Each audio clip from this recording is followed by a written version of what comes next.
첫 시간 주님께 안녕하세요. 대강교회 오훈 목사입니다. 7월 20일 목요일입니다. 하나님께서 우리에게 주신 말씀은 역대상 4장 1절에서 43절 말씀입니다. 유다의 아들들은 베레스와 헤스론과 갈미와 훌과 소발이라. 소발의 아들 르아야는 야핫을 낳고 야핫은 아후메와 라핫을 낳았으니 이는 소라 사람의 종족이며 에담 조상의 자손들은 이스라엘과 이스마와 이빠스와 그들의 매제 하술렐 보니와 그들의 아버지 분후엘과 후사의 아버지 에셀이니 이는 다 베들레헴의 아버지 에브라다의 맏아들 훌의 소생이며 드고아의 아버지 아수훌의 두 아내는 헬라와 나아라라. 나아라는 그에게 아후삼과 헤벨과 데무니와 하하스다리를 낳아주었으니 이는 나아라의 소생이요.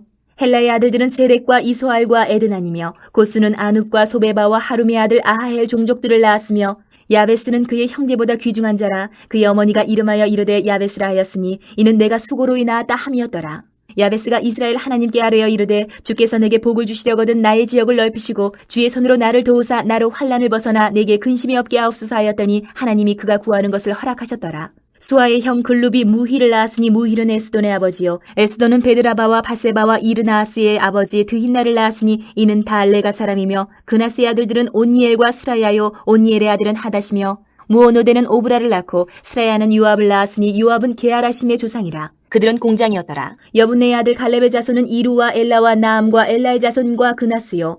여할렐렐의 아들은 십과 시바와 디리아와 아사렐이요. 에스라의 아들들은 예델과 메렛과 에벨과 얄론이며 메렛은 미리암과 삼메와 에스드모아의 조상 이스바를 낳았으니 이는 메렛이 아내로 맞은 바로의 딸 비디아의 아들들이며 또 그의 아내 여후디아는 그 돌의 조상 예렛과 소고의 조상 헤벨과 산화의 조상 여구디엘을 낳았으며 나함의 누이인 호디아의 아내의 아들들은 가밋 사람 그일라의 아버지와 마아가 사람 에스드모아며 시몬의 아들들은 암논과 린나와 베나난과 딜로니오 이시 아들들은 소액과 벤소에시더라. 유다의 아들 셀라의 자손은 레가의 아버지 에루와 마레사의 아버지 라아다와 세마포 짜는 자의 집 곧 아스베아의 집 종족과 또 요김과 고세바 사람들과 요아스와 모압을 다스리던 사랍과 야수비네에미니 이는 다 옛 기록에 의존한 것이라.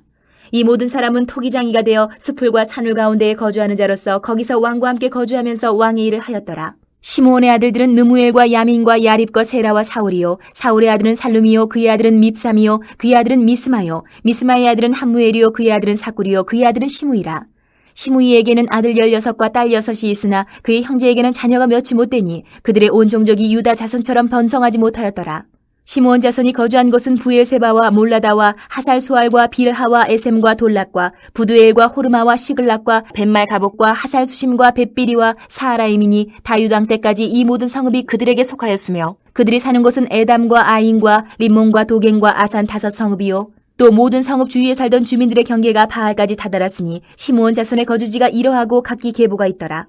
또 메소밥과 야물렉과 아마시아의 아들 요사와 요엘과 아시엘의 증손 스라야의 손자 요시비아의 아들 예후와 또 엘요에네와 야아구바와 여소하야와 아사야와 아디엘과 여시미엘과 분하야와 또 스마야의 오대손 시무리의 현손 여다야의 증손 알론의 손자 시비의 아들은 시사이니 여기 기록된 것들은 그들의 종족과 그들의 가문의 지도자들의 이름이라. 그들이 매우 번성한지라. 그들이 그들의 양떼를 위하여 목장을 구하고자 하여 골짜기 동쪽 그 돌지경에 이르러 기름지고 아름다운 목장을 발견하였는데 그 땅이 넓고 안정되고 평안하니 이는 옛적부터 거기에 거주해온 사람은 함의 자손인 까닭이라.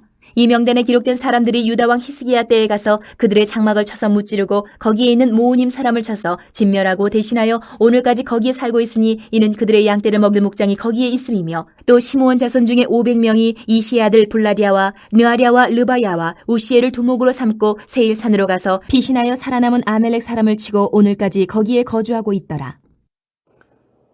오늘 말씀은 유다 자손들과 또 시므온의 자손들이 나열되어 있습니다. 이 많은 이름들을 우리가 다 언급할 수는 없고 특별히 성경에서 주목하여 설명하는 사람들을 좀 살펴봅시다.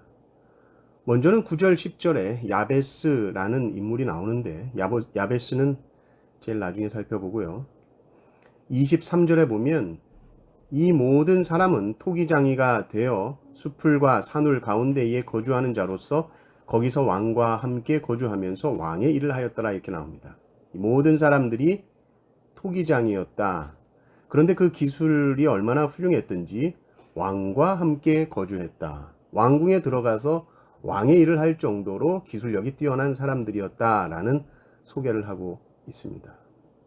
이런 훌륭한 사람이 되고 싶겠죠. 또 40절도 보면 기름지고 아름다운 목장을 발견하였는데 그 땅이 넓고 안정되고 평안하니 이렇게 나와 있습니다. 대규모의 목장을 경영했던 사람들도 나옵니다. 와, 대단하다. 또 그 뒤로도 41절, 41, 43절 보면 전쟁에서 혁혁한 공을 세우고 특별히 적군, 이 아말렉을 물리치고 땅을 차지한 사람들도 언급되고 있습니다.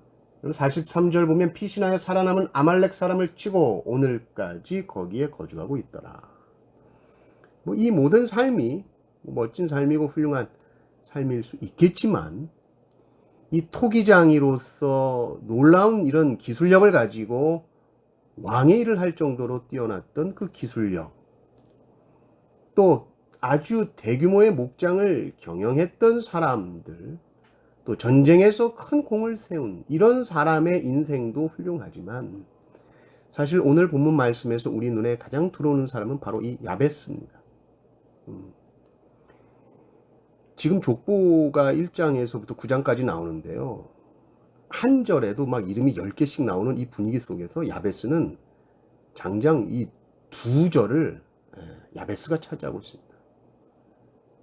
9절 10절을 보면 이렇게 나오죠. 야베스는 그의 형제보다 귀중한 자라. 그의 어머니가 이름하여 이르되 야베스라 하였으니 이는 내가 수고로이 낳았다 함이었더라. 야베스가 이스라엘 하나님께 아뢰어 이르되 주께서 내게 복을 주시려거든 나의 지역을 넓히시고 주의 손으로 나를 도우사 나로 환난을 벗어나 내게 근심이 없게 하옵소서 하였더니 하나님이 그가 구하는 것을 허락하셨더라. 야베스가 뭘 했는지 사실 말하기도 전에 야베스는 그의 형제보다 귀중한 자다 이렇게 선포를 해놓고 이야기를 합니다. 그런데 사실 야베스는 태어나는 때부터 그의 삶이 순탄하지 않았습니다. 수고로 낳았다라는 것을 봤을 때에 아마도 난산이었을 것이고 그 학자들은 선천적으로 이 야베스가 신체에 어떤 문제를 가지고 있지 않았을까라고 추측을 합니다. 그러나 야베스는 뭐라고 했지요? 그의 형제보다 귀중한 자다라고 나옵니다. 그 이유가 그럼 무엇인가 라고 했을 때 그것은 10절에 나와 있는 것이죠. 그는 하나님께 기도하고 구하는 사람이었고 그 구하는 것을 하나님께서 허락하신 사람이기 때문에 그는 다른 형제보다 귀중한 자다 이렇게 나옵니다. 어려운 삶이죠. 환난이 있었습니다. 근심이 있었습니다. 그러나 그 속에서 절망하고 낙심하는 것이 아니라 하나님 내 지경을 넓혀주시고 복을 달라고 구했던 사람이고 그것이 응답받은 사람이기 때문에 그는 귀중한 자다 이렇게 나옵니다. 왜 야베스가 귀중하냐? 기도하는 사람이기 때문입니다. 하나님께서 태초에 인간을 만드시고 하나님이 인간에게 원하셨던 것은 다른 것이 아닙니다. 하나님과 소통하고 하나님과 교통하는 것입니다. 그러나 인간이 하나님을 대적하며 홀로 자신이 살 수 있는 것처럼 자신의 힘과 능력으로 살 수 있는 것처럼 하나님 없이 사는 인생, 그것이 아니라 하나님께 구하고 하나님께 묻고 하나님과 교제하며 사는 인간, 그때 가장 행복하게 살 수 있는 인간으로 하나님이 만드셨기 때문에 이 족보에 나오는 수많은 이름 중에 하나님과 기도로 소통하는 이 야베스가 가장 귀중한 사람으로 소개되고 있는 것입니다. 기도는 억지로 하거나 의무감으로 어쩔 수 없이 하는 율법이 아니요 비천한 인간에게 있어서 너무나 큰 선물이요 영광스러운 특권이요 와 내가 기도할 수 있다니 얼마나 감사한가. 전능하신 하나님께서 나의 기도를 들으신다니 이 얼마나 큰 기쁨인가. 항상 감사하시면서 우리 모두 기도의 사람으로 기억되시기를 주님의 이름으로 축원합니다. 아멘.